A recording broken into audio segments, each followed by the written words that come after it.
नमस्कार, मैं आपका अपना दोस्त Sunil Kumar. Sunil science study YouTube channel पर आप सबका हार्दिक स्वागत है। जैसा आप देख रहे हो कक्षा 12 के रसायन विज्ञान के महत्वपूर्ण क्वेश्चनों की सीरीज, जिसमें आज लेसन नंबर 9 जिसका नाम है यहाँ पर उपसह संयोजक यौगिक, उसके महत्वपूर्ण क्वेश्चनों की सीरीज देखेंगे अपन, जिसमें कौन कौन से क्वेश्चन है जो इंपॉर्टेंट हैं सत्र 2022-23 के लिए। यदि आपको वीडियो अच्छा लगे तो वीडियो को ज़्यादा से ज़्यादा शेयर करें और चैनल को सब्सक्राइब अवश्य करें। फर्स्ट क्वेश्चन है आज की क्लास में कि यौगिक Na बड़ा कोष्टक Ag छोटा कोष्टक Cn का होल 6 या इसमें G दे रखा है कि समन्वय मंडल को देखते हुए को लिखिए तथा इसके लिगेंड व लिगेंडों की संख्या भी दीजिए। तो इसमें इसके समन्वय मंडल या लिगेंडों की संख्या में यदि अपन देखें तो समन्वय मंडल तो यदि देखा जाए तो जो बड़े कोष्टक के अंदर होता है वो तो यहाँ पर समन्वय मंडल होता है, जिसमें समन्वय मंडल में यहाँ पर आ रहा है AgCN का होल ट्वाइस -1, जिसमें सोडियम को बाहर निकालने पर उसकी वैलेंसी -1 में आ गई। यहाँ पर लिगेंड है उसमें ओनली फॉर साइनाइड, और लिगेंडों की संख्या में यदि काउंट किया जाएगा तो लिगेंड की संख्या है यहाँ पर 2, यानी कि साइनाइड जो है उस साइनाइड की संख्या 2 है, इसी कारण लिगेंडों की संख्या जो हो जाएगी वो 2 हो जाएगी। सेकंड क्वेश्चन कि निम्न के कारणों की व्याख्या कीजिए। जो क्वेश्चन दे रखे हैं यहाँ पर उनके कारण यहाँ पर अपने को बताना है। तो कौन कौन से कारण हैं, जिसमें पहला क्वेश्चन है कि APCN6 बड़ा कोष्टक 4- की अपेक्षा APCN6 3- से अधिक स्थायी होता है, क्यों?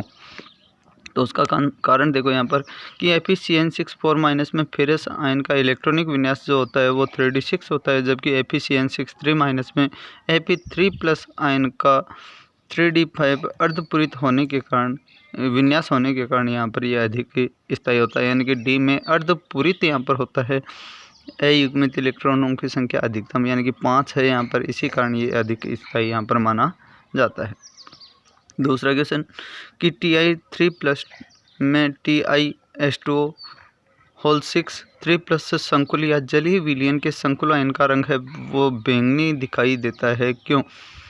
इसको सही तरीके से पढ़ें तो ये है कि TiH2O होल 6 3+ संकुल यौगिक या जलीय विलयन में संकुल आयन है वो रंग बैंगनी दिखाई देता है, क्यों दिखाई देता है? तो देखो इसमें कि टाइटेनियम जो होता है 3+ के रूप में यहाँ पर है कि D कक्षक का एक इलेक्ट्रॉन संकुल की निम्नतम ऊर्जा स्तर में T2G कक्षक में होता है, और इस इलेक्ट्रॉन के लिए उपलब्ध अगली उच्च अवस्था रिक्त Eg कक्षक होती है। यदि संकुल पीले हरे क्षेत्र की ऊर्जा के संगत यहाँ पर प्रकाश का अवशोषण करे तो इलेक्ट्रॉन T2G स्तर से Eg स्तर में उत्तेजित हो जाता है।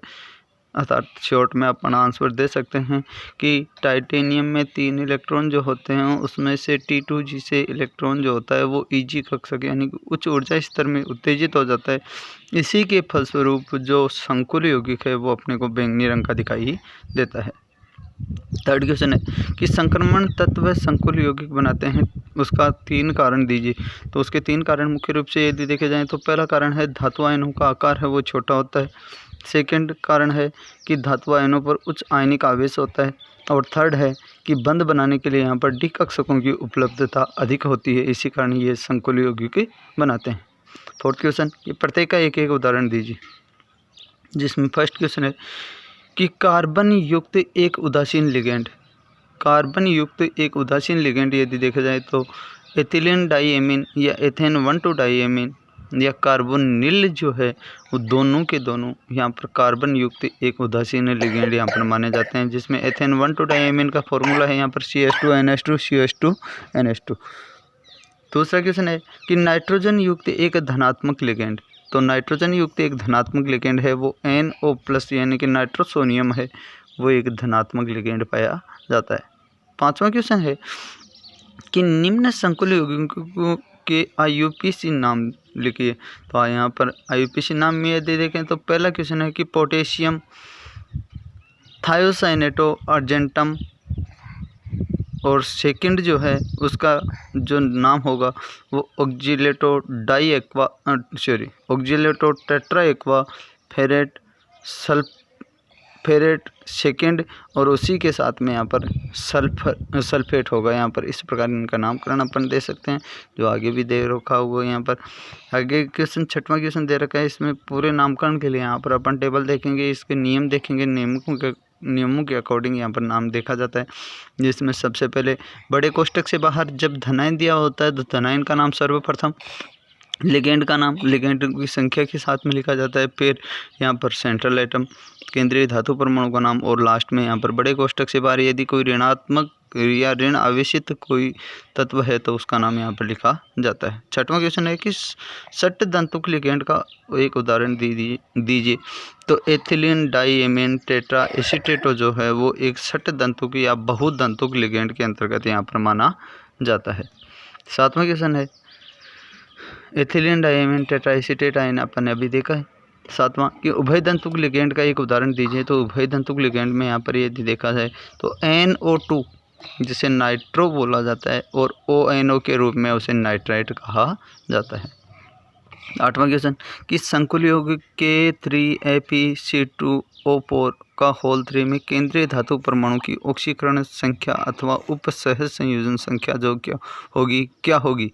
तो उपसहज संयोजन संख्या जो होती है वो तो होती है यहाँ पर 6, जिसमें 3 पोटेशियम और 3 ऑक्सीलेट C2O4 यहाँ पर जुड़े हुए होते हैं, बल्कि उसकी ऑक्सीडेशन नंबर यदि देखे जाए तो फिर इसके यहाँ पर ऑक्सीडेशन नंबर +3 होती है।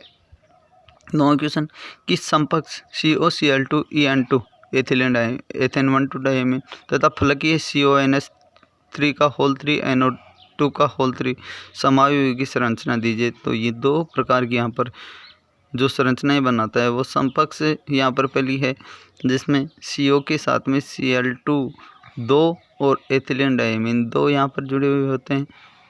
उसी के साथ में फलकी इसकी CONS3 होल 3 और NO2 का होल 3 में यहाँ पर इसकी संरचना फलकी होती है, जिसमें इस प्रकार की यहाँ पर संरचना दे सकते हैं। या अपन ज्यामिति जो भी अपन ने देखी थी 6 फलकी संरचना, यानी कि जिनमें समन्वय संख्या 6 वाले यौगिक होते हैं, उनका सूत्र अपन ने देखा था। उनकी संरचना के अकॉर्डिंग अपन यहाँ पर इनका इस ज्यामिति बना सकते हैं। जो यहाँ पर सही तरीके से यदि आपको स्पष्ट समझ में नहीं आ रही है तो नोट्स में सही तरीके से समझा रखा है, यहाँ पर अच्छी तरीके से देख भी सकते हो आप। 10वां क्वेश्चन है कि बड़ा कोष्टक COEN का होल 3 और 3+ में ज्ञात कीजिए क्या। एक तो CO की ऑक्सीडेशन नंबर जो होती है वो कितनी होती है, तो वो होती है बेटा 3 +3, और CO की समन्वय संख्या यदि देखी जाए तो वो 6 होती है। 11वां क्वेश्चन है कि सिल्वर तथा गोल्ड का विद्युत लेपन करने हेतु इसमें कौन से संकुल आयनों का यहाँ पर उपयोग किया जाता है। तो यहाँ पर सिल्वर हेतु तो AgCN का होल 2 माइनस, और गोल्ड हेतु AuCN2 का होल 2 माइनस यहाँ पर ये संकुल यौगिक काम में लिया जाता है। 12वां क्वेश्चन है कि निम्न संकुल यौगिकों की IUPAC नाम दीजिए। तो इनका नाम देखो यहाँ पर K2ZnOH होल 4 जिसका नाम है यहाँ पर पोटेशियम टेट्रा हाइड्रोक्सी डोजिकेट, यानी कि जिंकेट है यहाँ पर हाइड्रोक्सो, तो यहाँ पर नाम हो जाएगा पोटेशियम टेट्रा हाइड्रोक्सो और जिंकेट सेकेंड, यहाँ पर इसका नाम हो जाएगा। दूसरा है CONS3 का होल 4 H2 और Cl, इसमें नाम हो जाए Cl2 का टेट्रा एमीन 4 एमीन के एक्वा क्लोरिडो कोबाल्ट, और थर्ड इसकी ऑक्सीडेशन नंबर, और लास्ट में यहाँ पर क्लोरीन है उसको क्लोराइड लिखा जाता है। अगला क्वेश्चन है 13वां कि CrH2O का होल 4 Br2Cl के आयनन समावयवी का सूत्र लिखो। तो आयनन समावयवी की डेफिनेशन अपन ने देखी थी कि जो भी ऋणायन होते हैं उनकी संख्या यहाँ पर समन्वय मंडल और उसके बाहर यदि समान हो, अलग अलग यहाँ पर यानी कि अंदर और बाहर यहाँ पर अधिकतम कम और ज़्यादा यहाँ पर हो सकते हैं, तो वो क्या कहलाता है आयनन समावयवी, जिसको CrH2O का होल 4 और Cl अंदर आ गया तो Br ब्रोमीन है वो बाहर निकल जाता है। 14 नंबर का क्वेश्चन है कि मर्क्यूरी टेट्राथायोसाइनेटो कोबाल्ट थर्ड उपसह संयोजक यौगिक का सूत्र लिखो। तो मर्करी जो है वो यहाँ पर सबसे पहले टेट्राथायोसाइनेटो, जिसमें टेट्रा को 4 लिखा जाता है और थायोसाइनेटो को CNS लिखा जाता है, और कोबाल्टेट का फॉर्मूला होता है CO। इस प्रकार इसका यहाँ पर सूत्र हो जाएगा Hg बड़ा कोष्टक CO और CNS के होल 4। 15वां क्वेश्चन है कि संयोजकता बंध सिद्धांत के आधार पर समझाइए कि NiCN4 2- एक निम्न चक्रण संकुल आयन है क्यों। तो NiCN4 माइनस में निकल है, उसकी +2 ऑक्सीडेशन नंबर यहाँ पर पाई जाती है तथा इसका इलेक्ट्रॉनिक विन्यास जो होता है वो 3d8 होता है, जिसमें यहाँ पर नीचे दे रखा है कि निकल आयन के जो कक्षक होते हैं 3d8 होते हैं। 3d में 8, 4s रिक्त और 4p है वो भी रिक्त होता है, जिसमें निकल के निकल में आंतरिक डी कक्षक संकुल भाग लेने के कारण यहाँ पर इसका संकरण जो है वो संकरण हो जाएगा यहाँ पर DsP2, अर्थात निम्न चक्रण संकुल यहाँ पर प्राप्त होता है, जिसमें चारों साइनाइड है DsP2 में यहाँ पर आसानी से भरे जा सकते हैं। 16वां क्वेश्चन कि धातुओं के शुद्धिकरण क्षेत्र में यहाँ पर उपसहसंयोजक यौगिकों का अनुप्रयोग एक उदाहरण के साथ समझाइए। तो अशुद्ध निकल को NiCO4 में परिवर्तित किया जाता है तथा इसे अपघटित कर शुद्ध निकल यहाँ पर आसानी से प्राप्त किया जा सकता है।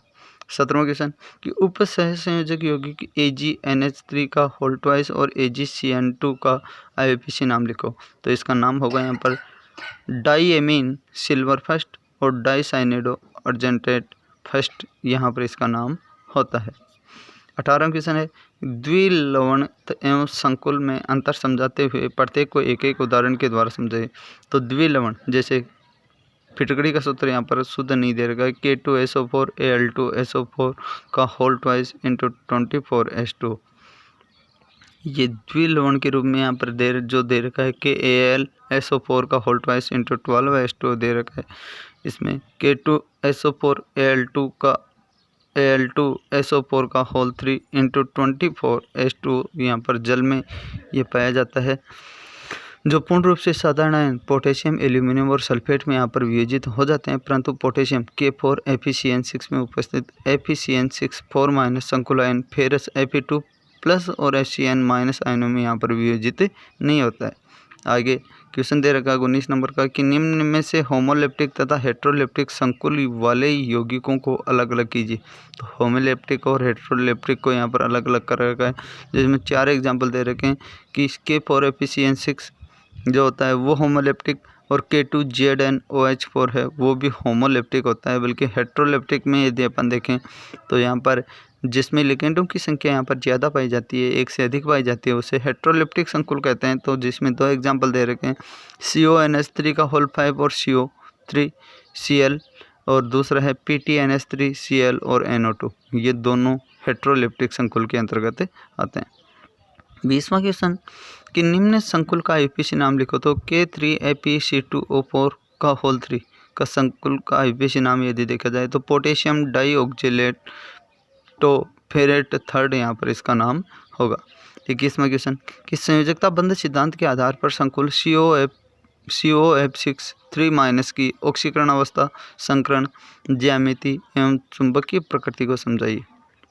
तो यहाँ पर इनकी प्रकृति देखो कि अनुचुंबकीय अष्टफलकीय संकुल यहाँ पर COF6 3- जिसका संकरण जो होता है वो होता है sp3d2 के लिए बाह्य कक्षक 4d यहाँ पर प्रयुक्त किया जाता है या काम में आता है, इसलिए यह बाह्य कक्षक या उच्च चक्रण या चक्रण मुक्त संकुल यहाँ पर कहलाता है, जिसका संकरण यहाँ पर आसानी से निकाल सकते हैं। जिसमें कोबाल्ट में CO3+ में यदि देखा जाए तो यहाँ पर 6 इलेक्ट्रॉन होते हैं, 4s 4p और 4d यहाँ पर रिक्त होते हैं। जिसमें CO3- के लिए यदि देखा जाए तो यहाँ पर sp3d2 संकरण यहाँ पर काम में आता है, जबकि COF6 3- में बाह्य कक्षक या उच्च चक्रण संकुल होने के कारण यहाँ पर इसमें भी जो 3d वाले हैं वो यहाँ पर काम में आ सकते हैं और 6 फ्लोराइड आयन हैं वो 6 इलेक्ट्रॉन युग्म ग्रहण करके यहाँ पर इसमें एडजस्ट हो सकते हैं। आज की क्लास के लिए बस इतना ही। यदि आपको क्वेश्चनों की सीरीज अच्छी लगे तो वीडियो को ज़्यादा से ज़्यादा शेयर करें और चैनल को सब्सक्राइब अवश्य करें। जय मां शारदे, जय हिंद, जय भारत।